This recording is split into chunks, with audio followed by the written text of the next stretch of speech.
Hello everyone. तो जैसा कि हम लोग देख रहे थे BCS 12 का दिसंबर 24 का सॉल्यूशन। तो आज हम लोग देखेंगे क्वेश्चन नंबर 3। तो यहाँ पे देखिए, find limit x equal to 0 और ये हम लोग को दिया हुआ है। ठीक है, तो हम लोग को ये फाइंड करना है। लिमिट वाला क्वेश्चन आ गया 5 मार्क्स का। इस तरह का भी क्वेश्चन हमेशा आता है, लिमिट दिया जाता है, ये वाला वैल्यू बस बदल देता है, बनाने का तरीका एकदम सेम रहता है। ठीक है, तो यहाँ पे चलिए देखते हैं। यहाँ देखिए सिंपल समझते हैं। यहाँ पे हम लोग को x इक्वल टू 0 लेना है। तो अगर मैं मान लीजिए आप बोलिए कि मैं डायरेक्ट यहीं पे x इक्वल टू 0 कर देता हूँ तो मेरा आंसर आ जाएगा। तो देखिए नहीं आएगा, क्योंकि आप देखिए जब यहाँ पे नीचे 0 ले लोगे तो आपको पता है किसी में भी अगर आप नीचे 0 लेते हो तो उसका वैल्यू नहीं आ पाता है ना, वो फिर इन्फिनिटी में चला जाता है।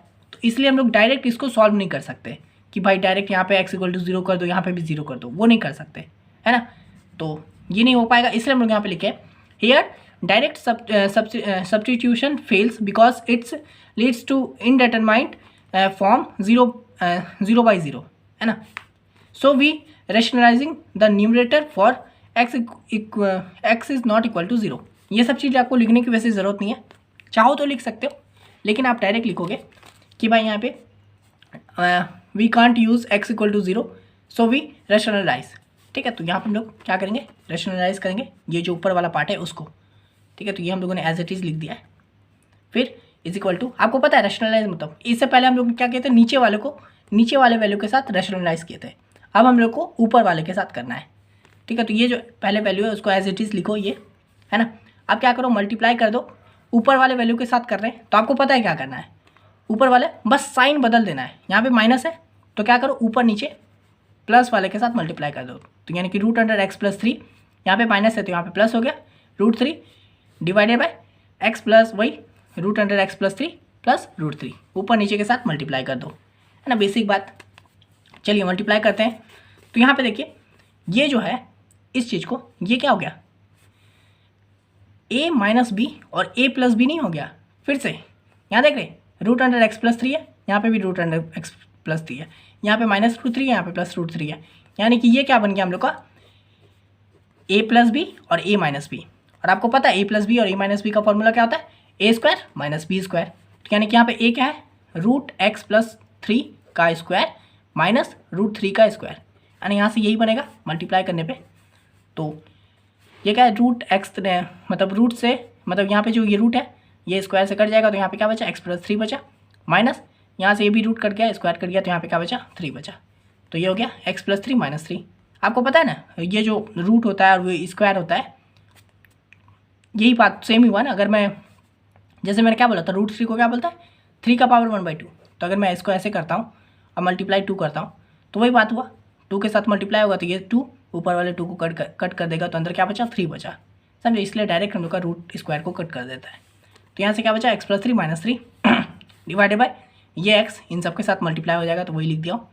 x पहले इसके साथ मल्टीप्लाई होगा √x प्लस 3, फिर प्लस ये x इसके साथ मल्टीप्लाई हो गया तो क्या हो गया, √3x, है ना। अब यहाँ पे देखिए ऊपर ये प्लस 3 माइनस 3 0 हो गया तो x बचा, नीचे ये x प्लस 3।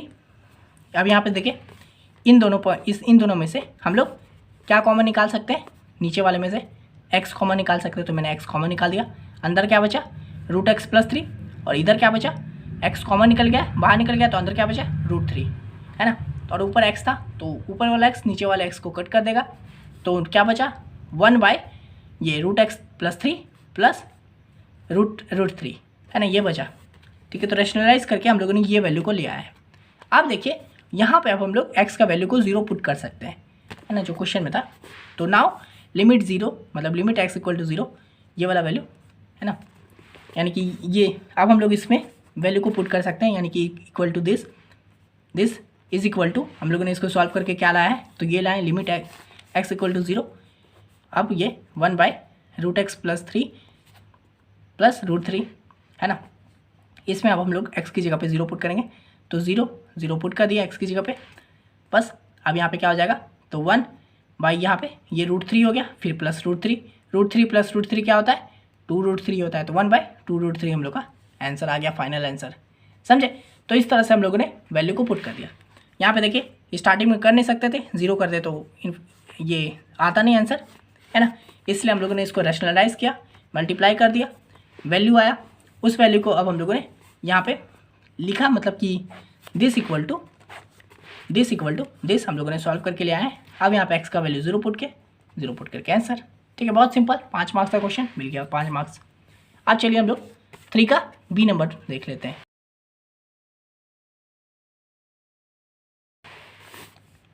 तो यहाँ देखिए 3 का B number, if y is equal to this show that ये D square Y by D x square is equal to M square Y. 5 marks का क्वेश्चन है। चलिए इसको भी करते हैं। देखिए इस तरह का भी क्वेश्चन आपका ऑलरेडी प्रीवियस में आ चुका था, शायद जस्ट पहले वाला पेपर में ही इस तरह का क्वेश्चन था। ठीक है, तो मैंने जैसा बोला है प्रीवियस ईयर से रिपीट करते हैं क्वेश्चन, इस बार भी किया है। तो चलिए इसको हम लोग करते हैं। तो यहाँ देखिए हम लोग को y का वैल्यू दिया हुआ है ए ई का power M x plus b e का पावर माइनस एम एक्स। ठीक है, तो हम लोग क्या करेंगे, इसको डिफ्रेंशिएट करेंगे, है ना। तो differentiate both sides with respect to x, है ना। तो डिफ्रेंशिएट करना मतलब क्या, इसको डी बाई डी एक्स ये कर देना, है ना। तो अगर हम लोग इसको करेंगे तो ये हो जाएगा d y by D x, है ना, और इज इक्वल टू डिफ्रेंशिएट करना मतलब डी बाई डी एक्स कर दो इन सबको। तो ये पूरा मैंने लिख दिया बस, है ना, ब्रैकेट के अंदर डी बाई डी एक्स कर दिया। अब देखिए यहाँ पे फॉर्मूला वर्क करता है। सबसे पहले जब हम लोग इसको करेंगे तो अब क्या होगा, पहले डी बाई डी एक्स होगा इसका, फिर plus D by D x होगा इसका। अब वो लाइन लिखने की ज़रूरत नहीं होती है, अब हम लोग डायरेक्ट करेंगे। ठीक है, BCA के स्टूडेंट है, बच्चे वाला काम नहीं करेंगे 2 + 2 फिर नीचे लिखेंगे 4। हमको पता है 2 + 2 4 होता है, डायरेक्ट लिखेंगे, है ना। तो वही है डी बाई डी एक्स, पहले इसको करो। तो यहाँ पे देखिए फॉर्मूला कुछ होता है। अगर मैं इसका मतलब क्या हुआ, डी बाई डी मतलब डिफ्रेंशिएट कर रहे हैं। अगर यहाँ पे मान लीजिए 2a है, ठीक है, तो इसको डिफ्रेंशिएट करें मतलब ये जो 2 है हम लोग का कांस्टेंट वैल्यू है, तो हम लोग इस 2 को साइड कर सकते हैं और फिर अंदर जो वैल्यू है जो a बचा है उसको हम लोग डिफ्रेंशिएट कर सकते हैं। ये एक फॉर्मूला होता है। तो यहाँ पे भी देखिए ये जो a है हम लोग का ये कांस्टेंट वैल्यू है, तो मैंने a को साइड कर दिया, है ना। अब देखिए अंदर क्या बचा, e का पावर mx पता, है ना। अब देखिए एक और फॉर्मूला होता है e to the power x से रिलेटेड, कि अगर हम लोग e to the power x का डिफ्रेंशिएट करते हैं ना तो ये e to the power x ही रहता है। ठीक है, यानी कि टेक्निकली देखा जाए तो e to the power x को हम लोग डिफ्रेंशिएट नहीं कर सकते हैं, उसको करेंगे भी तो भी वही आएगा। ठीक है, तो यहाँ पे देखिए जब हम लोगों ने a को साइड कर दिया तो अंदर क्या बचा, चलिए यहाँ समझते हैं। अंदर क्या बचा, a को तो भाई हम लोगों ने साइड कर दिया, अंदर बचा हम लोग का e to the power mx, है ना। अब यहाँ पे देखिए e to the power mx, तो m e to the power x तो दिख रहा है, लेकिन ये जो m है ये मल्टीप्लाई में है, तो यानी कि देखा जाए तो यहाँ पे e टू द पावर में एक कोई एक्स्ट्रा वैल्यू आ चुका है, कांस्टेंट वैल्यू आ चुका है। तो इसका एक और फार्मूला आता है कि अगर e का पावर में कोई और वैल्यू है x की जगह पे, अरे x नहीं है कुछ और है, तो यहाँ पे क्या होगा, वो जो पावर है वो सामने आ जाएगा और e का e रह जाएगा। ठीक है, बस वो पावर सामने आ जाएगा। तो यहाँ पे भी ये जो m है ये एक्स्ट्रा है ना, तो m को मैंने सामने कर दिया और e टू द पावर, मैंने क्या बोला, e to the power x का क्या होता है कि अगर भाई e टू द पावर में कुछ है तो वो एज इट इज़ रहेगा, उसको चेंज नहीं कर सकता डिफ्रेंशिएट करके। ठीक है, तो यहाँ पे m तो बाहर आ गया, है ना, पर अंदर क्या बचा अब, तो e to the power mx जो है, तो यहाँ पे क्या हो गया, डी बाई डी एक्स हुआ होगा किसका, e to the power mx का, है ना। तो अब आपको पता है कि अगर e टू द पावर कुछ रहता है तो वो उसको डिफ्रेंशिएट नहीं करता है, तो इसलिए हम लोग का इसका वैल्यू क्या आ जाएगा, e to the power mx ही आएगा। तो यहाँ से हम लोग का e to the power mx आया। तो यहाँ पे 2-3 काम हुआ है।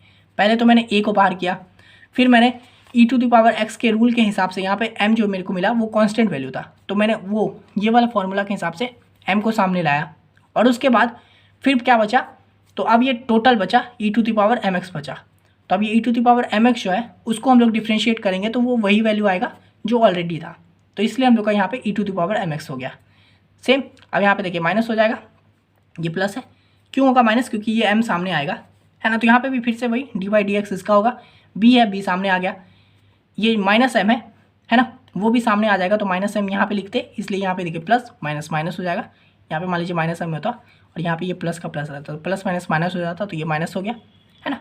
और यहाँ पे फिर e to the power mx है, यानी कि ये वाला रूल e का पावर में कुछ भी है तो उसको कर नहीं सकते, तो इसलिए e to the power mx का e to the power mx ही रह गया। तो यहाँ पे हम लोगों ने डिफ्रेंशिएट कर दिया, समझे। आई नो थोड़ा सा लेंदी लगा होगा ये चीज़, और ये है भी, ठीक है, ये इंटीग्रेशन डिफ्रेंशिएशन का ये सब थोड़े टफ कह सकते हो, है ना। मैं हमेशा नहीं कह सकता कि भाई बहुत ईजी है बहुत ईजी, ये सब टफ वाले पार्ट में आते हैं। तो ये हो गया, हम लोगों ने डिफ्रेंशिएट कर दिया। हालांकि देखा जाए तो फॉर्मूला है, रूल्स वगैरह पता होंगे तो ईजी है, नहीं पता है तो हार्ड है। तो ये हम लोगों ने डिफ्रेंशिएट किया, एक बार डिफ्रेंशिएट किया, लेकिन हम लोग को क्या है यहाँ पे देखिए डबल डिफ्रेंशिएशन है ना, तो हम लोग को ये प्रूव करना है। तो चलो एक बार इसको फिर से डिफ्रेंशिएट करते हैं। तो आप चाहो तो यहाँ पे लिख सकते हो नाउ अगेन डिफ्रेंशिएट दिस, है ना। तो जब हम लोग फिर से इसको डिफ्रेंशिएट करेंगे, मतलब क्या, ये जो dy बाई डी एक्स है इसको फिर से डिफ्रेंशिएट कर दो, है ना। इसको भी अगर हम लोग समझे तो क्या हुआ, dy बाई डी एक्स हुआ ऐसे। तो यहाँ से हम लोग को इसको क्या करेंगे, नॉर्मल मल्टीप्लाई है तो d square y d x square, यही होगा ना। तो वही चीज़ लिखे हैं यहाँ पे, देख रहे हैं, d square y plus d x square is equal to d by D x कर दो। अब इसको करो, ये जो पहले डिफ्रेंशिएट किया इसको, ये वाला वैल्यू को करना है ना। तो वो किए, same rule D by D x. अब इसको करेंगे पहले, तो ए को बाहर कर दिए, है ना। ये m तो m भी कांस्टेंट है तो m भी बाहर आ गया। अब यहाँ पे देखिए e to the power mx है, तो इस m को जो इसके साथ बन के वैल्यू बना के रहा है, इस m को अगर हम लोग बाहर करेंगे तो यहाँ पे ये m पहले से था, ये वाला m यहाँ पे आ गया, तो m इंटू m स्क्वायर हो जाएगा, इसलिए मैंने यहाँ पे डायरेक्ट m स्क्वायर लिख दिया है, वरना m इंटू m लिखना होता अलग से, ठीक है। उसके बाद e to the power mx को एक साथ करेंगे इस फॉर्मूला के हिसाब से, तो e to the power mx ही होगा, है ना। फिर माइनस का माइनस, फिर यहाँ पे क्या होगा, b बाहर रहेगा, m बाहर रहेगा, फिर ये जो e to power minus m है इसको हम लोग माइनस m को बाहर करेंगे, है ना। और फिर e to the power minus mx को एक साथ करेंगे, तो यही एज इट इज़ आ जाएगा e to the power minus mx, है ना। इसको सॉल्व करेंगे तो यहाँ पे वो एज इट इज़, बस ये साइन को मैंने यहाँ पे माइनस माइनस प्लस हो गया, है ना। और ये e to the power mx same सब कुछ सेम, है ना। आप देखिए इसमें से हम लोग क्या कॉमन निकाल सकते हैं, एम स्क्वायर, इन दोनों में से एम स्क्वायर को कॉमन निकाल सकते हैं, तो एम स्क्वायर को मैंने कॉमन निकाल दिया, है ना। तो अंदर क्या बचा, A E to the power M x plus यहाँ से B E to the power minus M X, है ना। तो यहाँ पे देखिए ई ये जो था इसको हम लोगों ने स्टार्टिंग में वाई माना था, ये वाई था ना, गिवन दिया हुआ था, तो ये हम लोग का इसकी जगह पे क्या हो गया, वाई हो गया। तो यहाँ से हम लोग का वैल्यू आ गया एम स्क्वायर वाई, यही हम लोग को प्रूव करना था, ये हम लोगों ने प्रूव कर दिया, ठीक है। इसमें रूल पता होना चाहिए था, रूल पता होगा बन जाएगा, रूल नहीं पता है तो नहीं बनता आपसे, ठीक है। लेकिन अब आप लोग को रूल पता चल गया, है ना। ये सब जितना बताया मैं, ये सब रूल है आप लोगों को, ठीक है। तो बस रूल जानो, बात खत्म। तो यही था इस वीडियो के लिए, मिलते हैं नेक्स्ट वीडियो में, तब तक के लिए बाय।